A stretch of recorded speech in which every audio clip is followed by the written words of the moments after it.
Good evening and welcome to the news. As usual, a Wednesday package packs an extra punch in views, reviews, previews and interviews.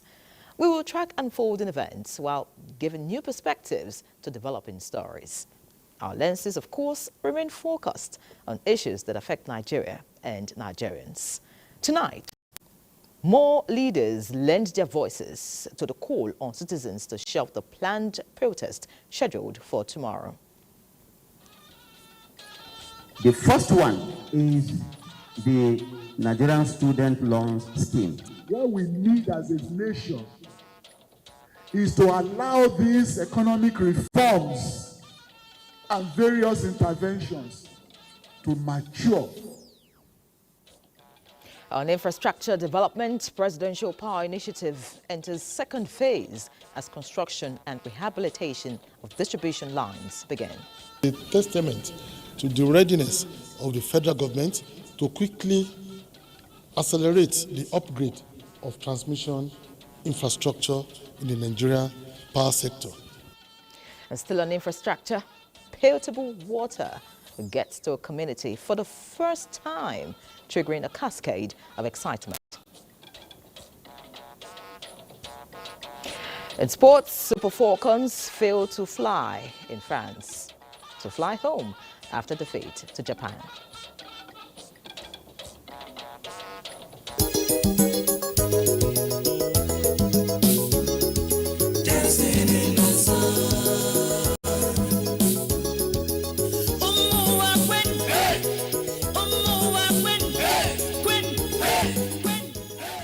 And the sun sets on a glittering career in the media and music. Nigerians show love one last time to the singer of One Love.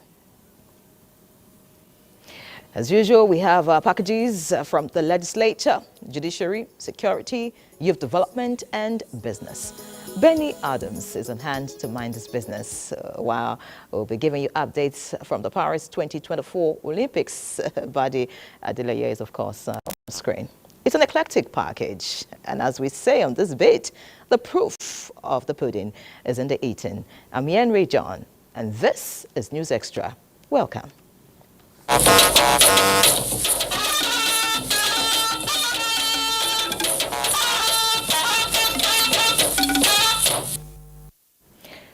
The recently introduced windfall tax under the Financial Act is gaining momentum for takeoff as the current administration seeks additional revenue for power development across the country. However, the policy came under scrutiny as President Bola Tinubu this Wednesday met with some bank chief executives at the State House. State House correspondent Musbao Dan Wahab reports. Ongoing policy at overhauling the foreign exchange markets is continually yielding results. The unification of the official and parallel markets is equally firming up month on month.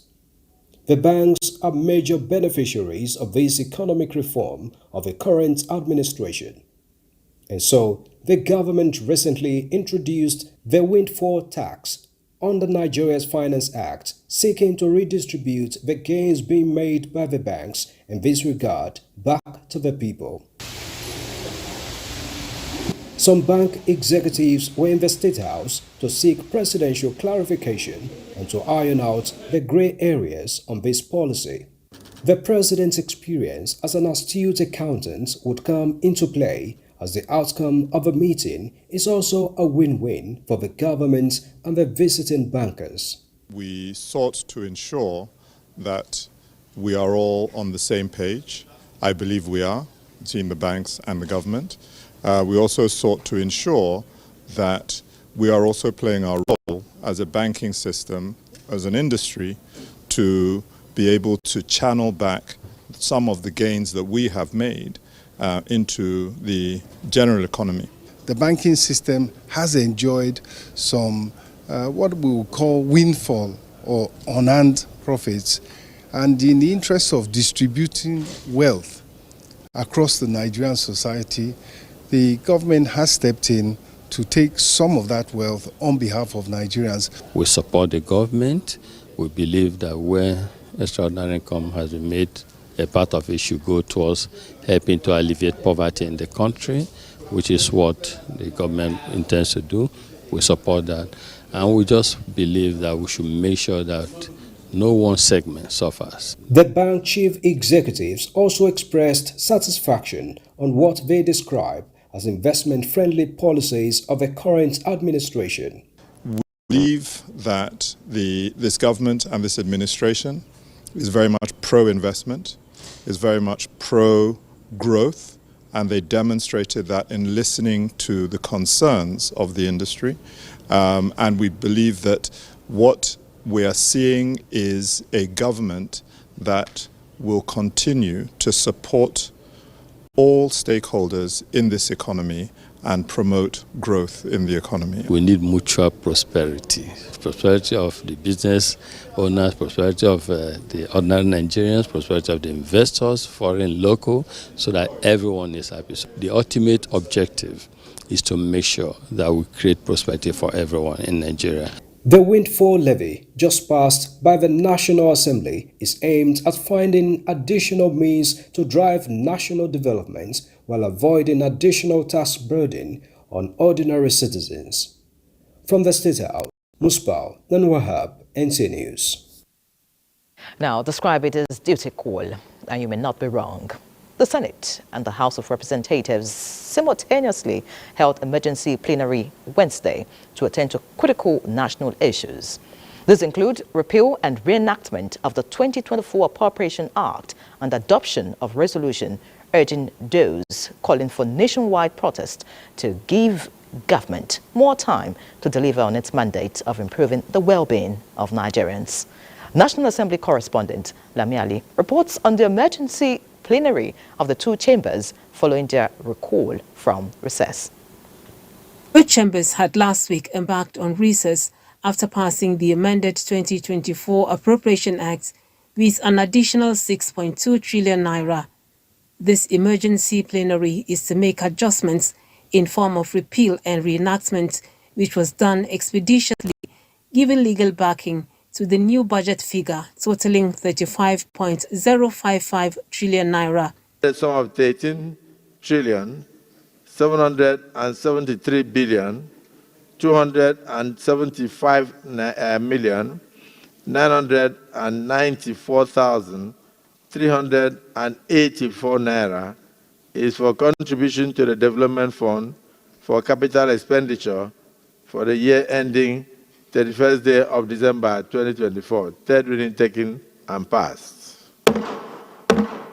In the course of cleaning the bill, the Directorate of Legal Services observed some legal issues that require reconsideration. The legislators also amended Section 38 of the Central Bank of Nigeria Act to increase ways and means advances to the federal government from 5 to 10%. Provide immediate funds to address budget shortfalls and finance essential government expenditure, to inject money into the economy, thereby stimulating economic activity and potentially creating jobs. I would have suggested that we recouch it to read, borrowed funds shall be committed to critical sectors. I have no hesitation in supporting the 10% and nothing more, and also restricting it to capital projects only. Once this money is borrowed, with the improved revenue that we currently have, as we speak, the revenue generated to date is over 9 trillion naira. What matters is that when we borrow, we repay. When we borrow, we repay. And we should put a timing for the repayment. This large gathering of citizens' representatives as patriots adopted a motion urging those planning a national protest to have a rethink. Despite the speculations in the social media that many senators had left the country. So I want to thank you for proving them wrong and continue to applaud you for your sacrifice and service to your fatherland. The Senate urges the protesters to give the government more time to address their demands, considering the measures being put in place to ameliorate the situation in the country, such as the National Minimum Wage Act, the sale of crude oil to local refiners in Naira, and the implementation of the Students' Loans Act. During the emergency sitting, Senate paid tribute to Senator Ifeanyi, representing Anambra South, who died last Saturday. By the soul of a very vibrant and young departed colleague, distinguished Senator Ifeanyi, rest in perfect peace. From the National Assembly, Lami Ali, NTA News.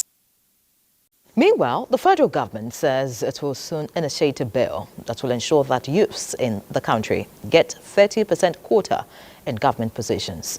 Minister of Youth Development Jamila Ibrahim disclosed this at a town hall meeting organized by the House of Representatives with youth groups towards addressing challenges facing the nation's youths. National Assembly correspondent Mitari Ikwe brings us details. Lawmakers in the Green Chamber cut short their recess to have interaction with Nigerian youth on why they should not protest but engage in dialogue at this time. My message to you today is that your voice matters. Speaker Tajuddin Abbas setting the tone for the town hall meeting. You have elected us to serve you and must trust us to do the job together. I commit to taking the resolutions to President Tinubu along with representatives of the youth organizations. Together, we will ensure that your concerns are addressed and that we build a Nigeria. Your voices matters and we are listening. Cabinet ministers harp on the need for constructive dialogue and not protest, just as they reveal steps the government is taking to keep the youth at the center of the renewed hope agenda. Advancing from the Not Too Young to Run Act, we are advocating for a 30% youth quota in government positions, a policy endorsed by the Federal Executive Council. This initiative aims to ensure that young Nigerians have a substantial role in decision-making processes. We're working with the National Assembly to legislate this quota into an act of parliament. Those people who prefer to work as skills people are the ones we are now giving the opportunity under super skill-up artisans. Be you a mechanic, a plumber, tiler, carpenter, whatever you are, when you finish training, and the training is free, we are going to train 20 million of you. We already started the registration, and the training have already begun. That's why we're expanding primary healthcare. More than 8,800 of them reached. More than 2 million Nigerians in the last 1 year access healthcare through the Vulnerable Groups Fund, in addition to the others who are insured. And that's why I'm also happy the Honorable Minister of Youth and our brother is here, helping to now launch the Nigerian Youth Investment Fund that will put money into the hand of young entrepreneurs so that they can run their own business. Later, at plenary, the House passed a resolution urging the federal government to enhance the capacity of the National Emergency Management Agency, NEMA, for swift responses to national emergencies. Review and increasing the budget of the provision of National Emergency Management Agency, liaise with the Budget Office of the Federation and take necessary measures to ensure adequate funding is provided in the agency in the 2025 budget. The House referred the motion to its committees on appropriation and NEMA for further legislative action. From the National Assembly, Mitari Ikben, NTA News. Away from the National Assembly now, the Minister of Information and National Orientation, Mohammed Idris, has chronicled the activities of government within the last 14 months. Salihu Gonara will fill us in. Because of this, these members of the Federal Executive Council are the latest Nigerians that added their voices against the Plan End Bad Governance protest. As critical actors, they supported their position with facts and figures. For the youth especially, and this is very important for them to know, the President Bola Ahmed Tinubu, has a number of youth-focused initiatives. The first one is the Nigerian Student Loans Scheme. The provision of the Nigerian Student Loan Scheme has a provision to cover 2 million students. There is also the provision of pocket money. They reaffirmed that President Bola Tinubu, as the driver of Renewed Hope agenda, is a true Democrat with total support to federalism, whose strategies are to confront challenges and achieve sustainable development without sentiment. In so doing, that he also supported the restoration of autonomy to local government. Noteworthy is his decision recently to sign into law 2 development commissions, north to west, south is consistent with the demand of those constituencies. What we need as a nation is to allow these economic reforms and various interventions to mature through the gestation period into reality. And Nigeria will never be the same again. Nigeria will be put on a solid economic platform for this and future generations. So, Mr. President, in his wisdom, has actually been protesting on behalf of Nigerians by ensuring that these key reforms that we need to put the country back on the path of sustained prosperity is being achieved. Rather than go to the street to protest, they appeal to Nigerians to join forces with leaders at all levels to collectively fast-track the positive reforms towards nation building. In Abuja, Saliu Gwanara, NTA News. Meanwhile, Secretary to the Government of the Federation, George Akume, says the federal government has accomplished a greater part of the foundation for immediate, medium and long-term prosperity of the nation. Kenneth Nani reports that the SGF at a press conference in Abuja urges those proposing a nationwide protest to shelve such plans as President Tinubu's led administration is already addressing their concerns. Acknowledging the impact of some economic policies of the current administration on Nigerians, Secretary to the Government of the Federation, George Akume, urges Nigerians to take advantage of the opportunities therein to build a nation, as development could only thrive in an atmosphere of peace and harmony. The SGF pointed to release of 5 billion naira to states to cushion the effects of fuel subsidy removal, 35,000 naira wage award paid to workers for a period of 6 months, signing into law of the new minimum wage of 70,000 naira as some of the interventions by the current administration. He also explains efforts by the government to improve infrastructure and social safety programs introduced across the country. The programs are very vibrant and are yielding results. Of course, local government autonomy, creation of Ministry of Livestock Development, and the new baby, the Nigerian Education Loan Fund. It is in the light of these aforementioned situation and accomplishments that we wish to inform you that Nigeria is working. Nigeria is work in progress, and in due course, we shall breathe a sigh of relief. Assuring Nigerians that President Tinubu feels the pains the people are passing through at the moment, Minister of Finance, Wale Edu, explains the economic challenges are temporary and efforts are on top gear to reinvigorate the economy. The gains that have been made over the last 12 to 15 months should not be dissipated, that the momentum that has been achieved in turning around the Nigerian economy should not be dislodged, disturbed, or dislocated. Both government officials appeal to Nigerians to be a little patient with the process, as there is always light at the end of the tunnel. Kenneth Nanim, NTA News. Similarly, Nigerians once again have been urged to embrace dialogue as a means of engaging government towards addressing their concerns other than protests.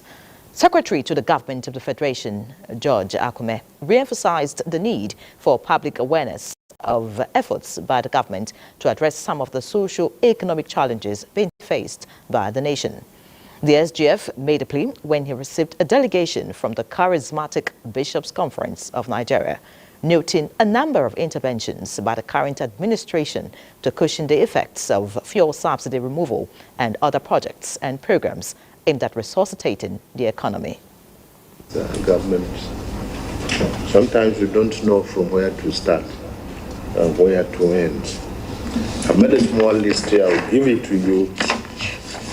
When you sit down with your people, it covers virtually every segment, from education, power, petroleum resources, agriculture and food security.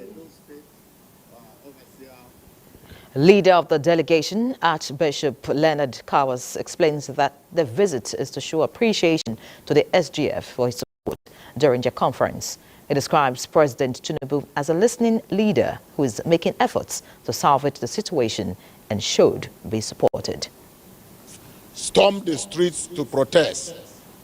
Certain elements hijack the process and turn it into something violent. That is why we are saying that it is only where there is no listening government that you can now say, okay, the last resort is to protest. President of the Bishops' Conference expresses optimism that economic policies of the federal government are on track to yielding the desired results. This is News Extra. More to come after this break. Stay with us. Thank you for staying. Nigeria's First Lady, Oluremi Tinubu, has appealed to youths planning to embark on hunger protest in the country to reconsider their position, noting that violent protest at this time has the potential to halt the country's stride towards recovery. She made the appeal on the sidelines of the third quarter meeting of RHI state coordinators in her office. State House correspondent Adeniyi Taiwo reports. It is the third quarter meeting of RHI state coordinators, and wives of state governors are here to take stock and get updates on the activities and programs of the Renewed Hope initiative in the last quarter.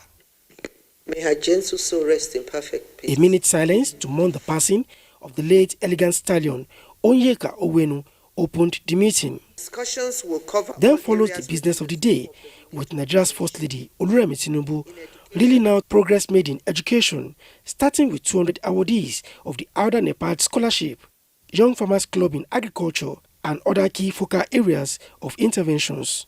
Additionally, RHI will provide 50,000 grant each to 1,000 women petty traders in the 36 states and the FCT to recapitalize existing small businesses and support their growth. The official launch is scheduled for August 22nd, 2024. She disclosed that the winning design in the hashtag One Nigeria Unity fabric has already been identified. We are going to make sure that the fabric is locally made, so it's by Nigerians for Nigerians. Our first production will be about like 200,000, and then 5,000 to the state. Lagos will get 10 and Kano will get 10. So that's what we're looking at, so that we can wear it for October 1st. Nigeria is like the new bride in international community, and the youth have to see that. You know, all those things are very distracting, and I will appeal to them. Be patient, and then don't make life difficult for those who are still having quite a challenging life. Ahead of today's meeting with RHI state coordinators, Nigeria's First Lady had paid an early morning visit to this garden, not to tend it this time around, but to harvest some vegetables, which she later showed off. Like the harvest, she says, federal government initiatives, especially those putting resources directly into the hands of Nigerians, need time to germinate and should be allowed to do so in an atmosphere of peace. In the State House, Adeniyi Taiwo, NTA News. And away from the State House now, state governments, political parties and youth groups say the nationwide planned protest will undermine the achievements of the administration as some criminal elements thrive on violence. Hence, dialogue should be adopted. Elizabeth Omori compiled some of the appeals across the country. APC stakeholders condemn planned nationwide protests, saying what the nation needs is collective efforts to salvage the economy. I'm passionately appealing to our Nigerian youths to eschew bitterness and embrace dialogue with the government. Meanwhile, APC Initiative for Good Governance commends President Tinubu for successes recorded so far and appreciates the SGF for playing a crucial role between the organized labor and government. It is essential to recognize that protests against the president may harm the economy. Ahead of the planned nationwide protest, security agencies in Kaduna embarked on a joint show of force to forestall any possible breakdown of law and order.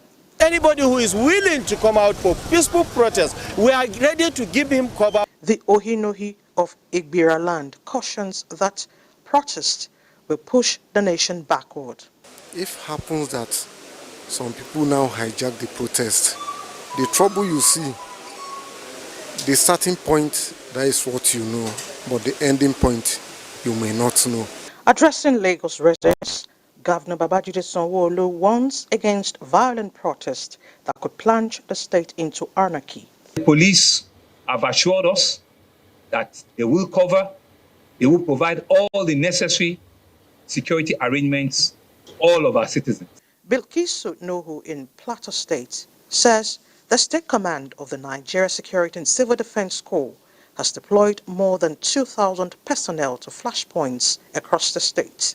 Similarly, the coalition of civil society organizations calls on groups to embrace dialogue in the interest of the nation. It is essential to ensure that our action do not inadvertently disrupt the progress we have made. The National Youth Council of Nigeria and social groups are advocating urgent National Youth Conference to identify problems and propose solutions. Let us not be driven by anger and frustration, but rather shared vision of a Nigeria that is safe. And youths in Gombe State took to the streets to say no to the planned nationwide protest. When there is no peace, they will close all the universities. They will close all the colleges. They will close all secondary schools and primary schools. Will you allow that to happen? Senate President Godswill Akpabio and other leaders from the Niger Delta region appealed to those calling for a change of government to have a rethink. The 9 states of Niger Delta region have resolved collectively that they will not be part of this so-called proposed anarchy. The Yoruba community in the FCT also appeals to agitators to embrace peace. In Kano, a stakeholders meeting ended with an appeal to organizers of the planned protests against creating opportunity for criminal elements. And the Ondo Commissioner of Police, Adebayo Oladipo, who assured residents of their safety, cautions youths on planned protests. We will not allow people to go and loot shops or business premises. Elizabeth Omori, NTA News. Meanwhile, the Nigeria Police Force has unveiled an indoor shooting simulation center to equip officers and men with the necessary skills to be able to handle any emerging security challenge in the country. Francis Fom reports that the Inspector General of Police, Kayode Egbetokun, at the inauguration notes that the center's capacity extends beyond police training as it is equipped to train personnel from other sister security agencies as well as prospective firearm licensee, providing a basic firearms handling, safety and maintenance training. It is the inauguration of the Nigeria Police Force Simulation Center, the cutting-edge facility which is poised to set a new standard for law enforcement training in Nigeria and beyond, is an initiative of the Nigeria Police Force Department of ICT. The simulation shooting range will enable our personnel to hone their skills in a realistic and immersive environment, preparing them for the complexities of modern policing. The center boasts of the latest technology, including virtual reality simulators, interactive targets, and advanced firearms training systems. The benefits of this center are numerous. It offers significant cost savings by reducing the need for expensive live ammunition and provides modern technology for tactical skill acquisition. Increased safety is ensured as training exercises are conducted in a safe, controlled environment with non-hazardous firearms and ammunition. It is expected that the center will contribute to the reduction in shooting-related incidents involving officers and increase in the overall effectiveness of the law enforcement. Meanwhile, IGP Egbetokun at a virtual meeting with strategic police managers emphasized the importance of maintaining a high level of alertness and professionalism within the force, noting that the safety and security of the nation depend on the vigilance, gallantry, and readiness of officers in the force and other security agencies. The IGP highlighted the need for continuous preparedness and strategic deployment of police officers to respond to any situation. Francis from NTA News. And away from security matters now, parliaments are deliberative assemblies where debate is the major instrument of engagement among members. The debates, however, are not without impact on national development. In this report, National Assembly correspondent Ignatius Nkwo takes a look at the nature of debate in Nigeria's apex legislative institution, the National Assembly.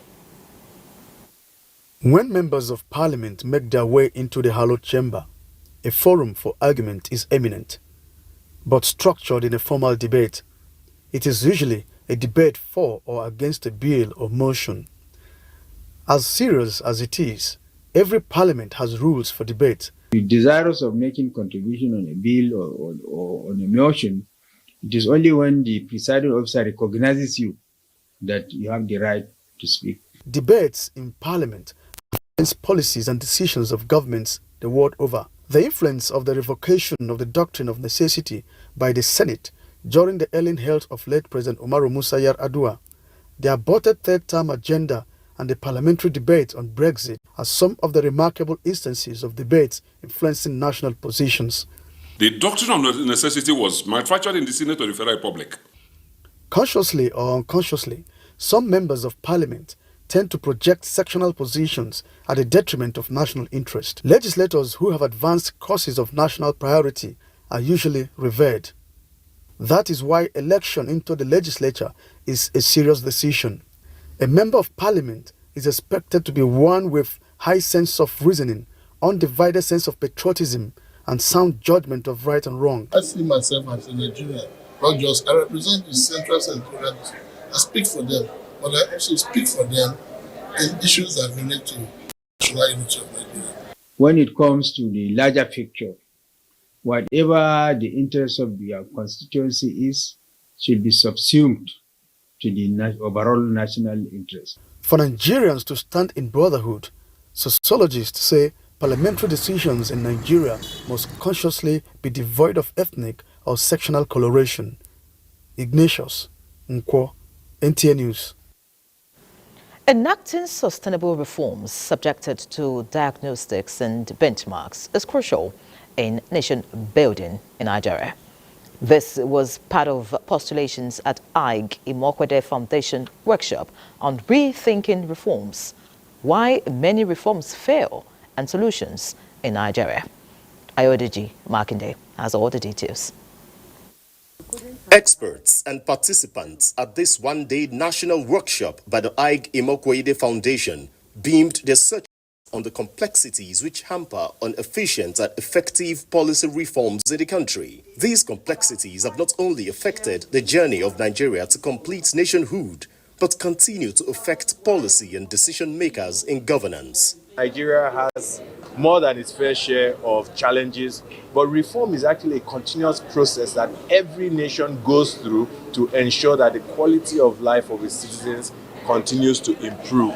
All the different stakeholders who are part of the process understand these research findings, see for themselves what those obstacles are, and decide to make the changes that are very necessary. Highlighting the roles of public service as a driver of any reform in the country, former President Olusegun Obasanjo identifies key elements of a successful reform. The greatest pain of reform is discontinuity.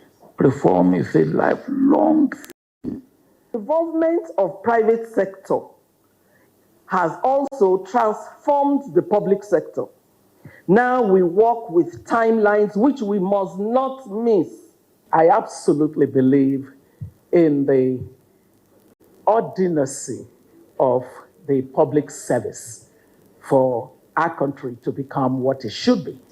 Findings on rethinking reforms and why reforms fail in Nigeria and what can be done about it, powered by the Ike Imokwede Foundation, were presented by Professor Murtala Balogun as panelists' discussions harp on trust, rededication to nationhood, and continuity of proactive strategy in reform process.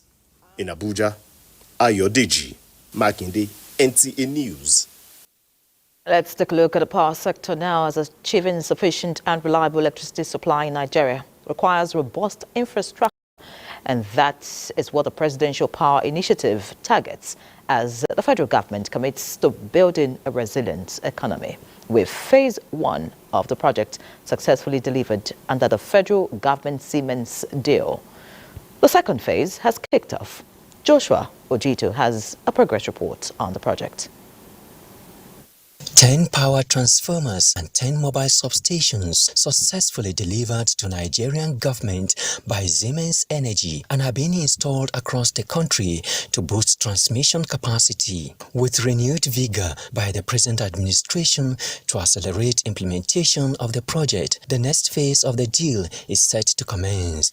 Under the second phase, 2,670 kilometers of 33 kV and 11 kV distribution lines will be rehabilitated and constructed nationwide.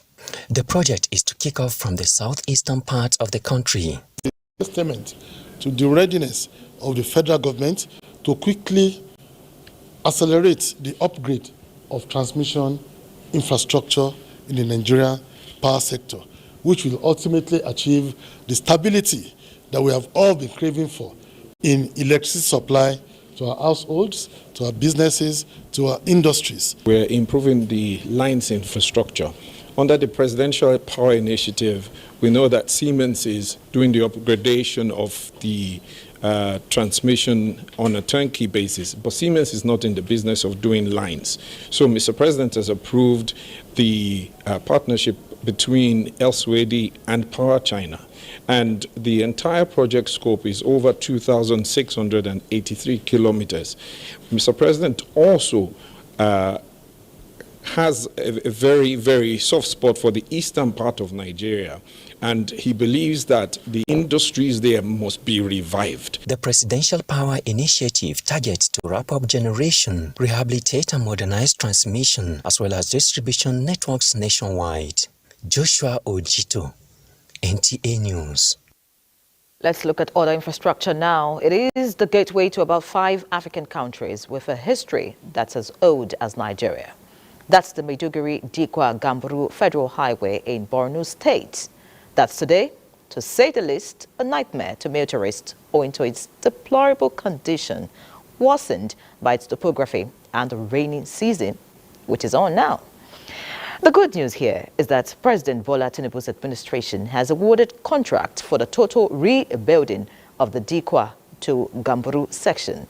That's about 60 kilometers using the paved concrete technology. Muhammad Abubakar will take it up from here. Another one down, with its content scattered all over, while many others are somewhere along the highway, trading with extreme caution not to suffer the fate it suffers. The approximately 145-kilometer long road, starting from Maiduguri to Gamburu, links Nigeria with sister African countries, notably Chad, Cameroon, Central African Republic, Gabon, and even Sudan, underscoring its social and economic benefits to the host villages and towns. I have been commuting on this highway for more than a decade. The rim of one of my tires just got damaged, thereby forcing me to abort my mission to Gamburu. As we speak right now, We have recorded 6 accidents involving haulage vehicles along the highway.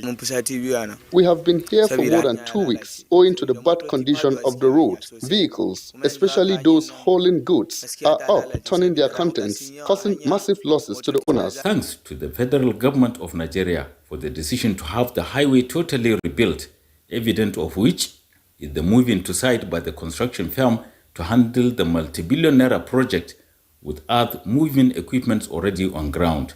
This is the starting point of the 64-kilometer Dikwa to Gamborungala concrete paved highway project being financed jointly by the federal government and Dongote Group.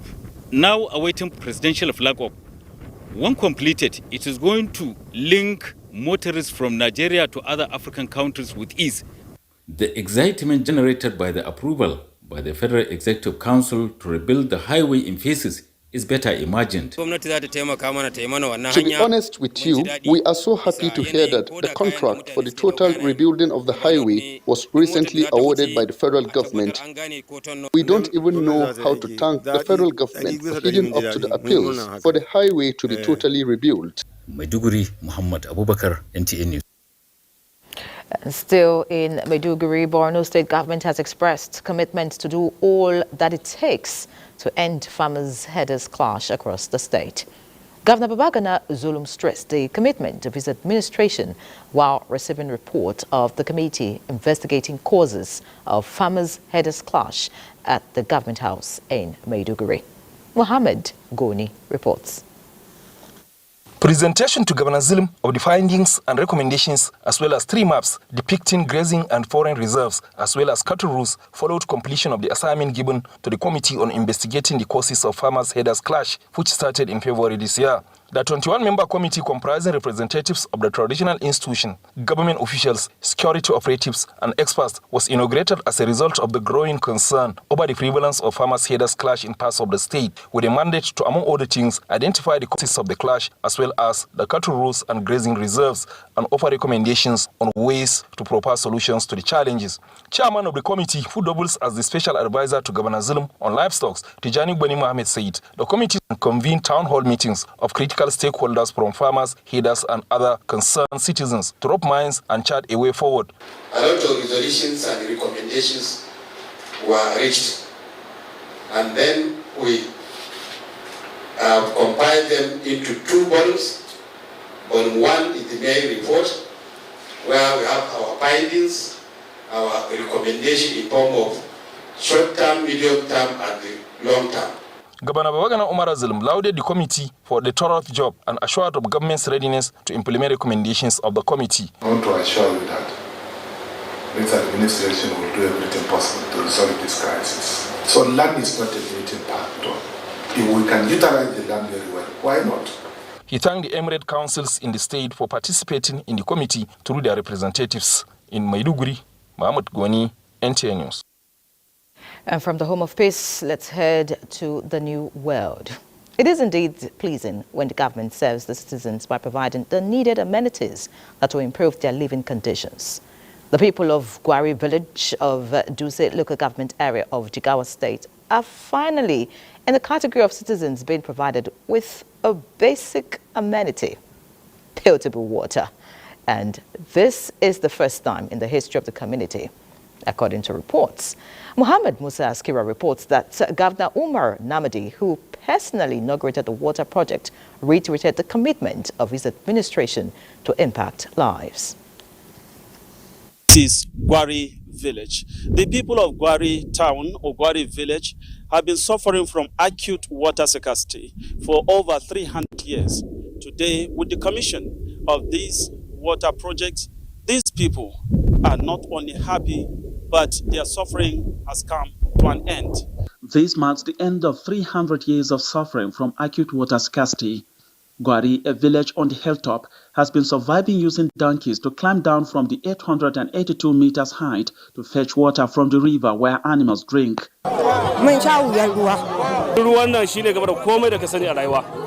This water project costs about 100 million naira, including the construction of 90,000 liters of surface tank, 45,000 liters of overhead tank, 2 solar-powered booster stations, and 3 kilometers of reticulation for the hilltop community. The people of Gwari have access to clean, potable, and quality drinking water.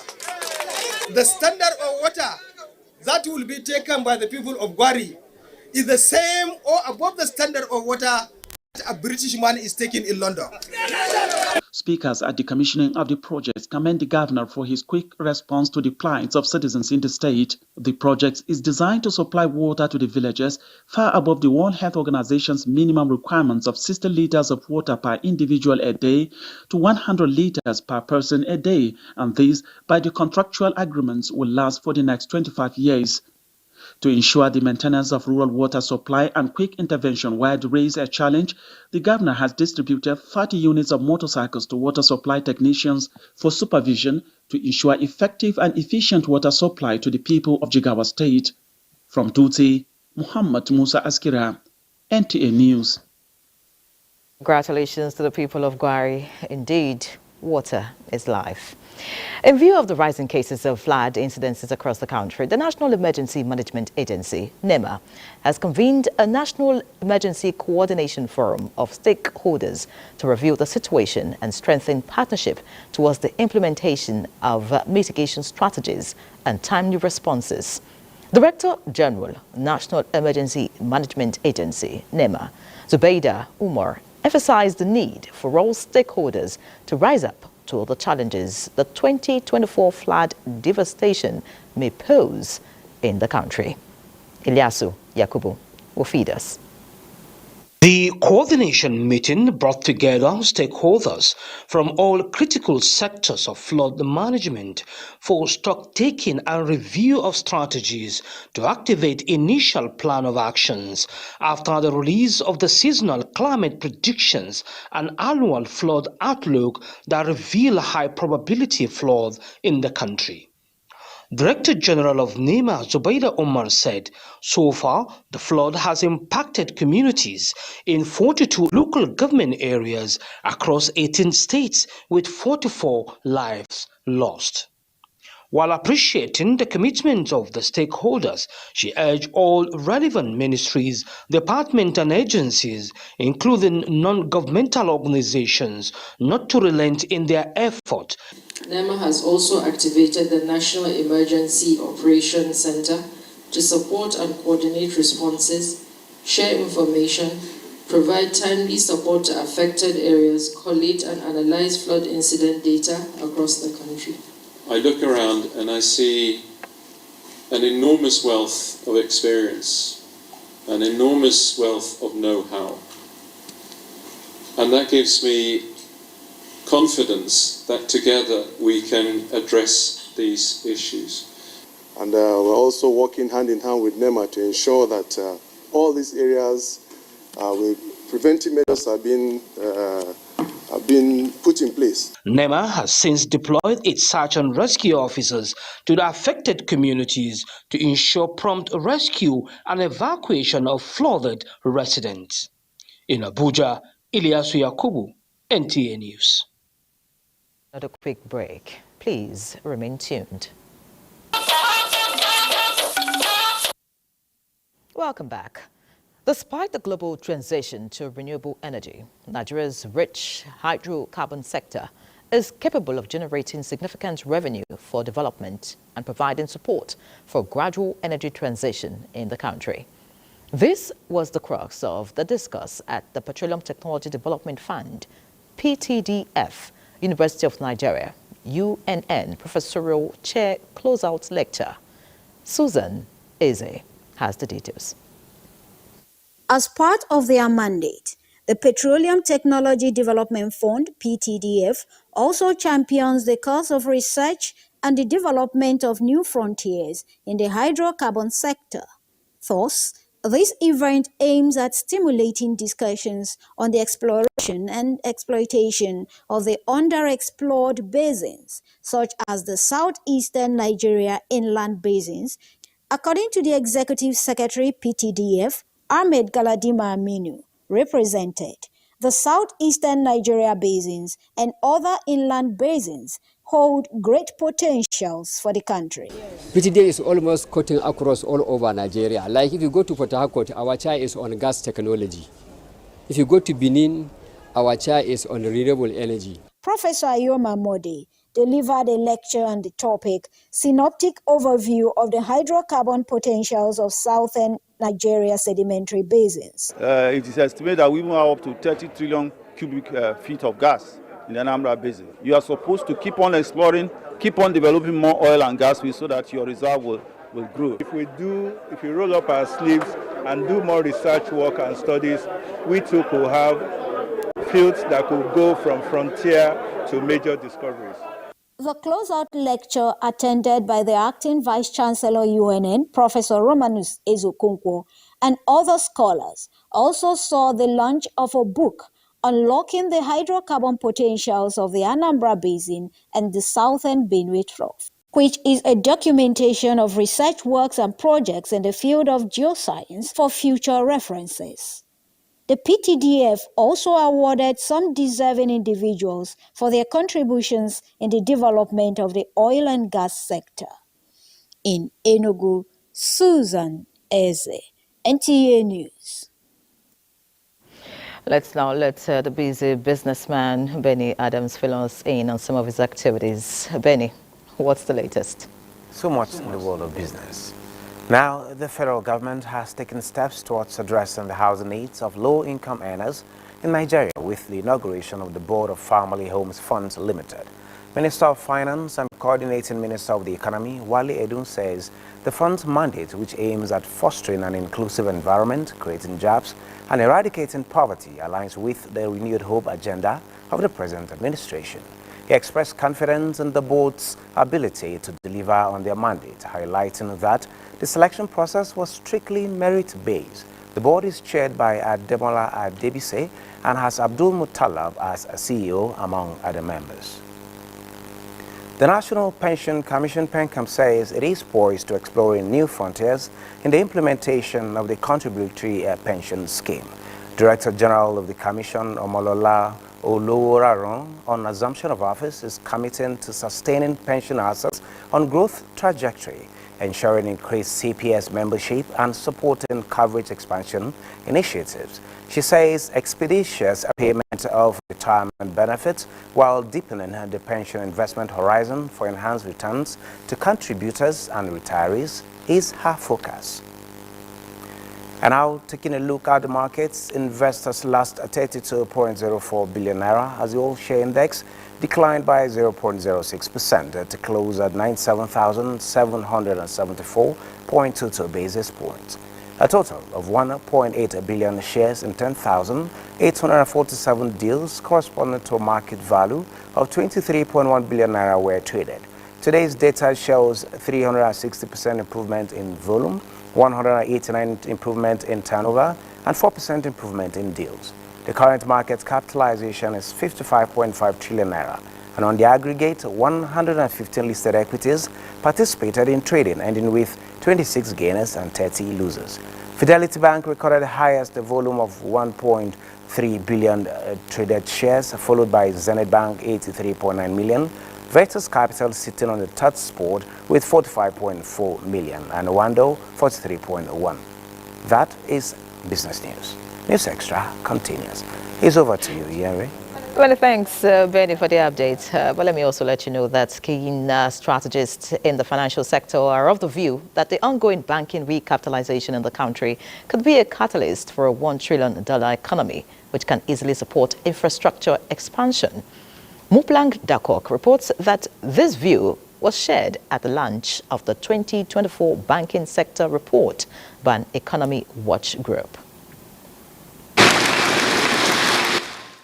The 2024 Banking Sector Report expects banks' recapitalization prescribed by the central bank to be instrumental to boosting economic development in Nigeria by increasing liquidity and banks' lending capacity. Also emphasized in the report is the need for more government reforms to strengthen regulations and mitigate economic risks. This recapitalization exercise, we believe, will position our banks to compete more effectively. So we could then showcase from our report that Nigeria not only just needs to focus on the banking sector, but also on the component parts of the economy that are critical to drive that change within Nigeria.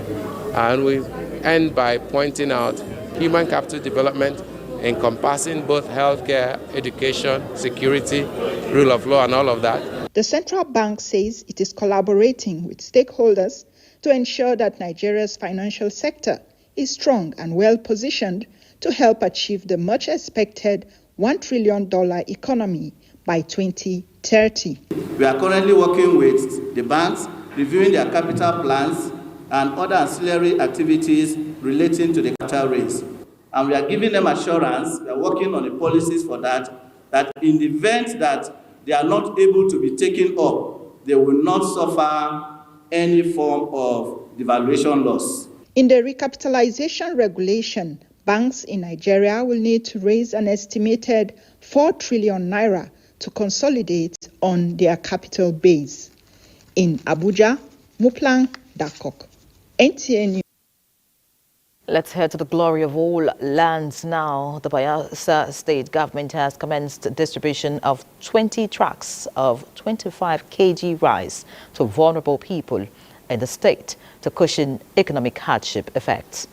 Governor Doye Duri, who flagged off the distribution, appreciated the federal government for the gesture. He announced the exclusion of civil servants and political appointees from benefiting from the palliatives. Timonepre Ohia witnessed the distribution process. Following the economic hardship and rising food prices in the country, occasioned by the removal of fuel subsidy, the federal government dispatched trucks of rice to various states of the Federation, including Bayelsa State.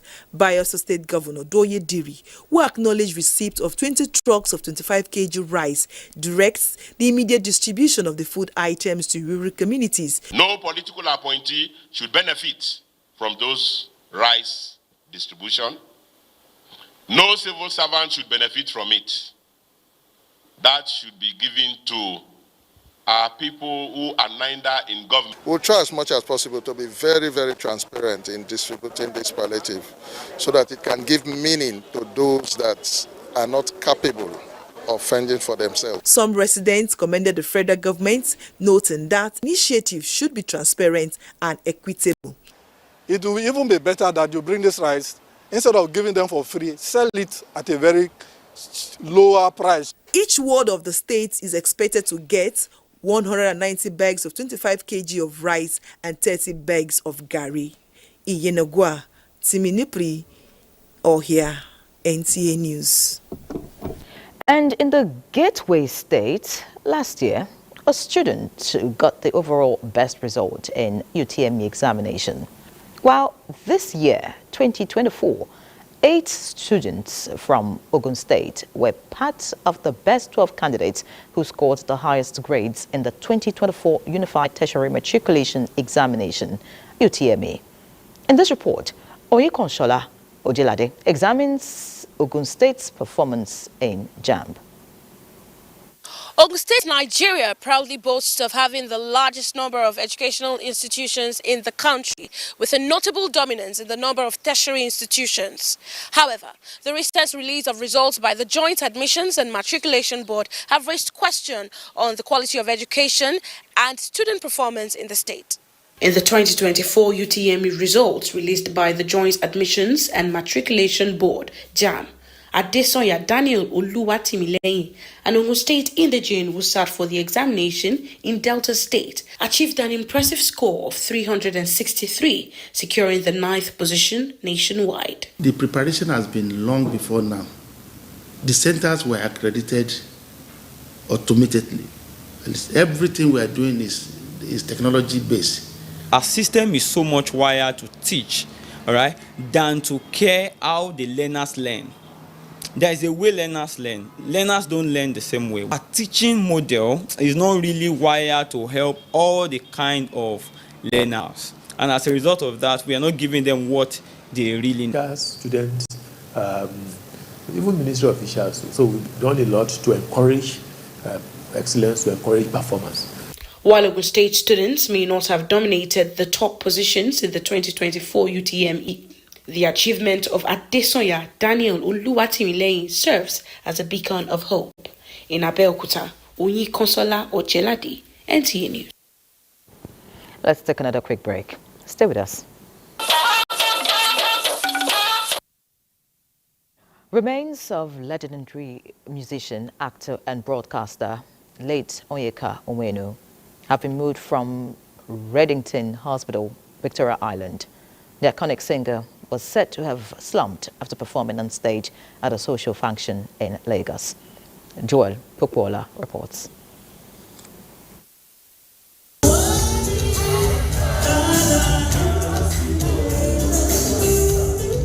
A household name with several groundbreaking albums to her credit, the iconic musician was passionate about her craft and could be said to have died in active service since he passed away after an energetic stage performance. Onyeka Onwenu made significant contributions that cut across sectors from music, acting, broadcasting, politics, and activism. In one of her interviews with NTA, she was quick to give glory to God for all she had achieved in life. I remind myself every day when I wake up, you got to give thanks. You don't even know how you wake up in the morning. You're not in control. And you get up and you have sound health and God is giving you the wherewithal to look after yourself. You stay committed to doing His work. Some of her colleagues in the entertainment industry described her as a multi-talented musician with a passion for excellence. All of us in the creative industry family have lost a colossus.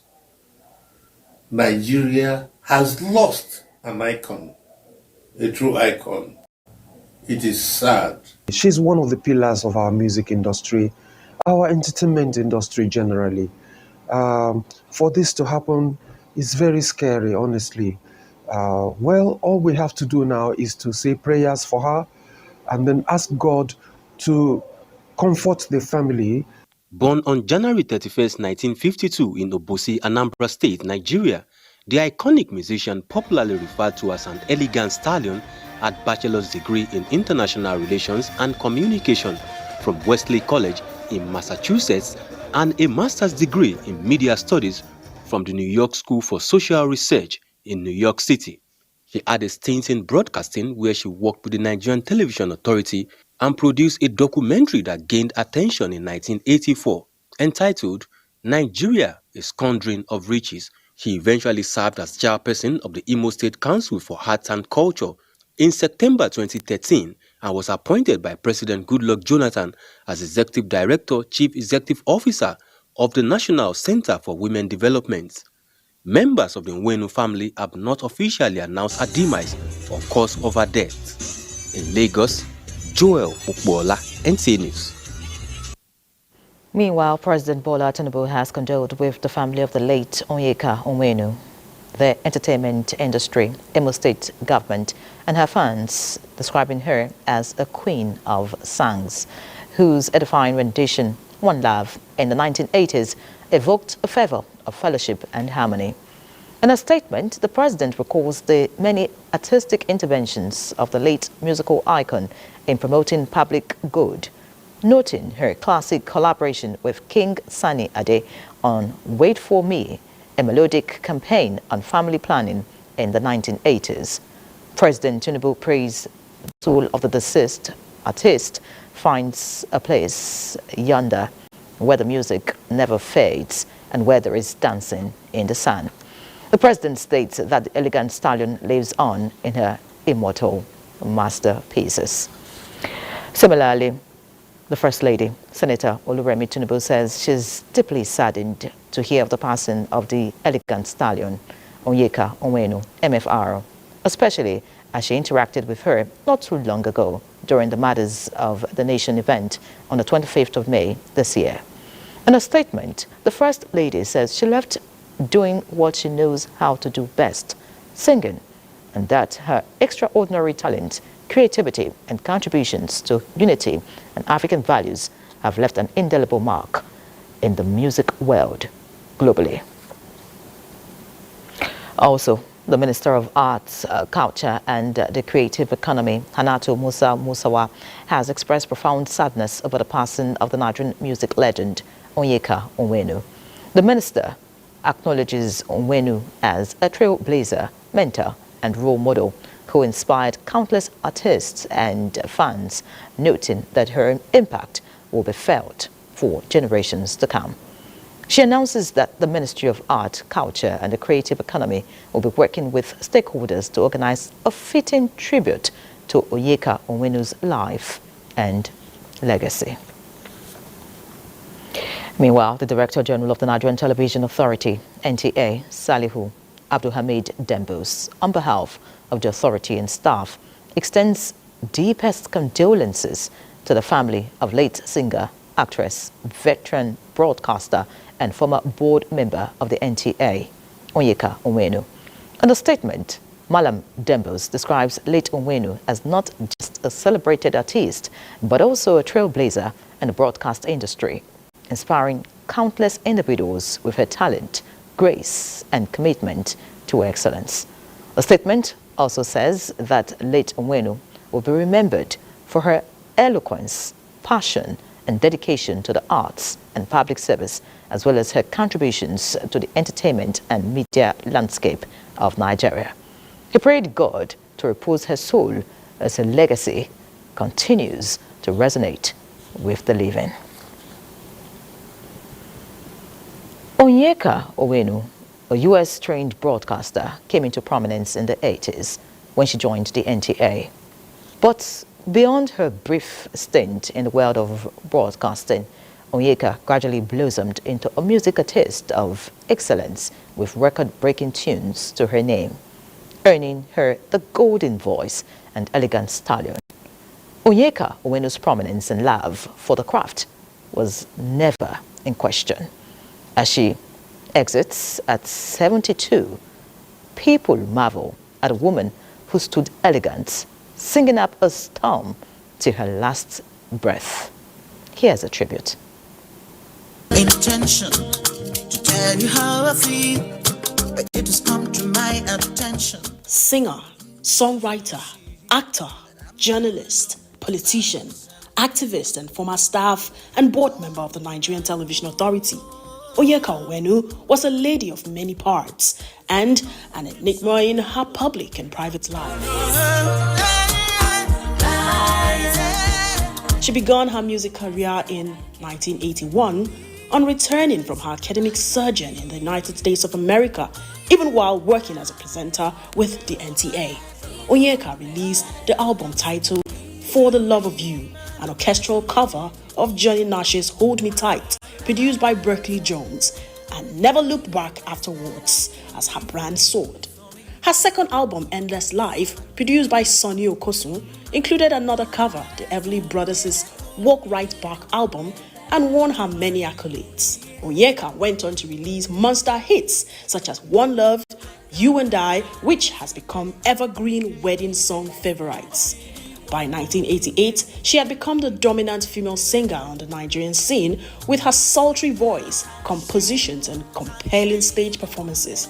She went on to release the epic album Dancing in the Sun in collaboration with Afro Juju maestro King Sunny Ade, which had 3 tracks: Choices, Madholu, and Wait For Me, promoting the value in family planning.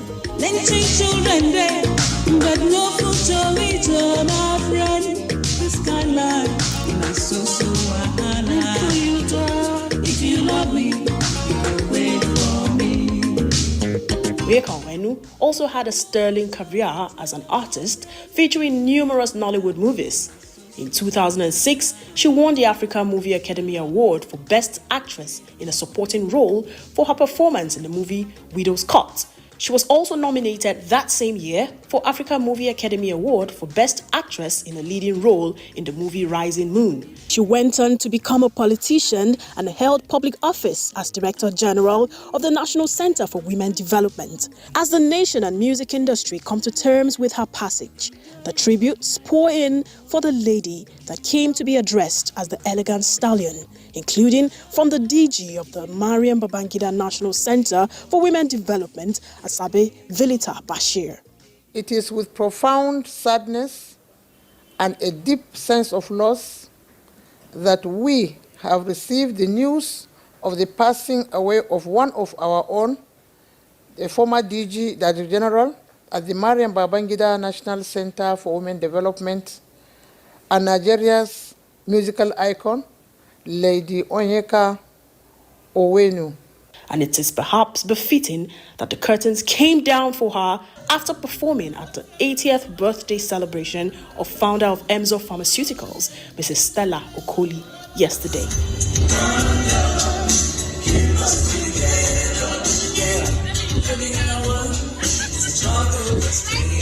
May her soul rest in peace. In Abuja, Ekemini Williams, NTA News. Let's now talk sports.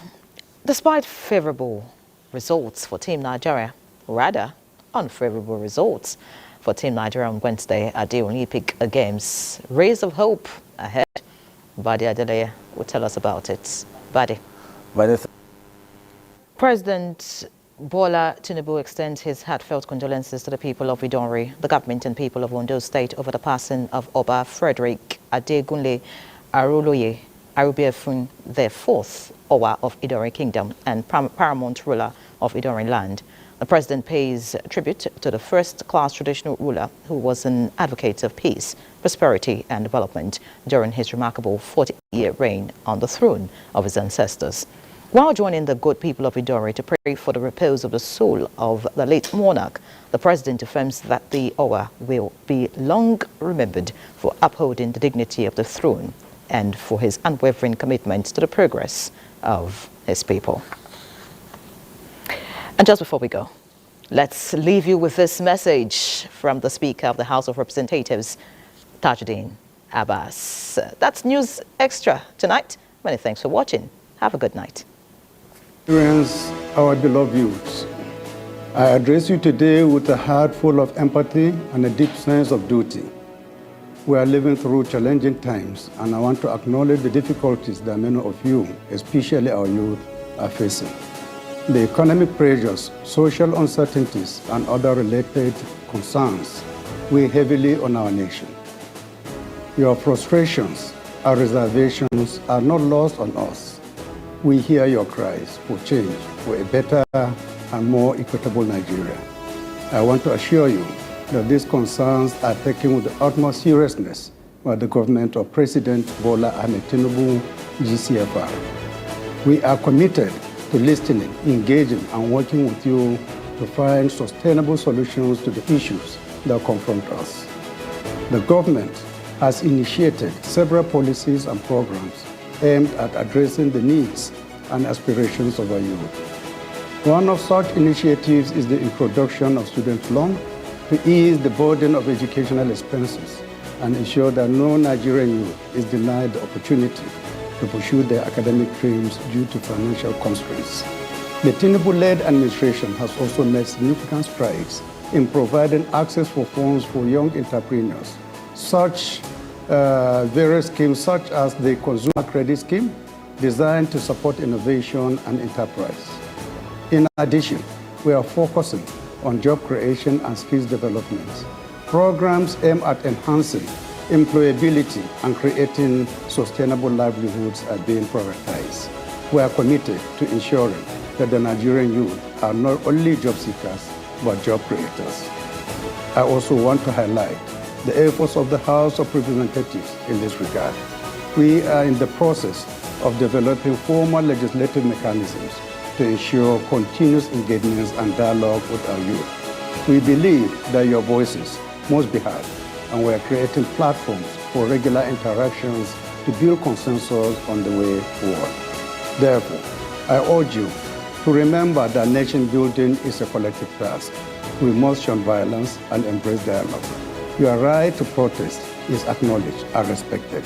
Let us use the legitimate avenues to express our grievances and work together towards constructive solutions. At this juncture, I appeal to the proponents of these planned nationwide protests to show their action in the interest of our dear nation. Let's give the government more time. Let's open doors for purposeful dialogue with the government. As I mentioned earlier, there are measures taken by the government to nip our challenges in the bud. In conclusion, I want to reaffirm the commitment of the House of Representatives to stand with you, to work with you, and to ensure that your future is bright. Thank you, and may God bless the Federal Republic of Nigeria.